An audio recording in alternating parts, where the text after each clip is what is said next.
The shambolic withdrawal from Afghanistan and the increased risk of terror threats should be a wake-up call to Washington to rebuild trust with partners infuriated by President Biden's handling of the exit, said Senator Bill Hagerty on Sunday after returning from a visit to London and NATO headquarters. He said he heard a deep sense of anger during his meetings with British MPs and ministers, and with representatives of NATO allies, at the way Biden's August 31 deadline put their citizens' lives at risk. The frustration was palpable, he said after flying back at the weekend. You have a moment of reckoning like this, sometimes it provides the opportunity to engage in a new manner, to bring new energy to a situation. And we've got new challenges that are going to emerge from this. A vacuum has been created in Afghanistan, a vacuum that jihadists and terrorists can flood into. This poses incredibly new and different sorts of threats that we've got to address and address together. The Taliban now have access to billions of dollars of U.S. weaponry left behind by American troops or abandoned as the Afghan army collapsed. Al-Qaeda retains a presence in Afghanistan. And the suicide attack on Kabul airport, that killed 13 U.S. service members, illustrates how other groups such as ISIS-K are active in the country.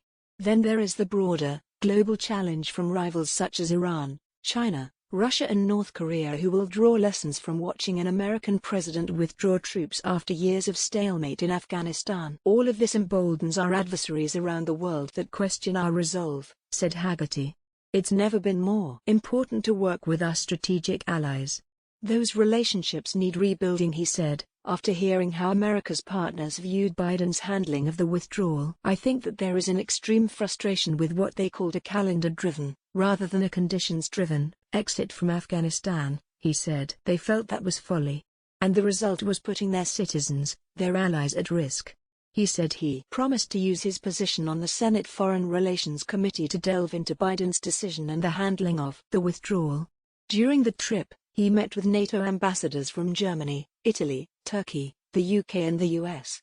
In London, the Tennessee senator met with MPs from the governing Conservative Party. They are often the first to talk up the historic importance of the special relationship between the UK and the US.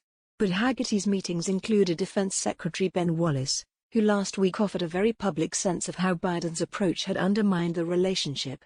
In an interview with The Spectator magazine, he said the Afghanistan crisis had illustrated Britain's limited power in the world before he turned his anger on Washington. But a superpower that is also not prepared to stick at something isn't probably a superpower either. It is certainly not a global force, it's just a big power, he said. Two former prime ministers have blasted Biden's decision to leave in decidedly undiplomatic terms. Tony Blair said it was imbecilic and John Major told the FT Weekend Festival it was strategically very stupid. European leaders have expressed some of the same reservations, using the precipitous Afghan departure to reheat old ideas about forming a European Union rapid reaction force. The failure in this instance has created yet another opportunity for these sorts of questions about the value of our alliance to come to the fore in these sorts of theories, said Hagerty. He came away from his meetings with a clear sense that politicians on the other side of the Atlantic feel they are on the front line of a decision made thousands of miles away.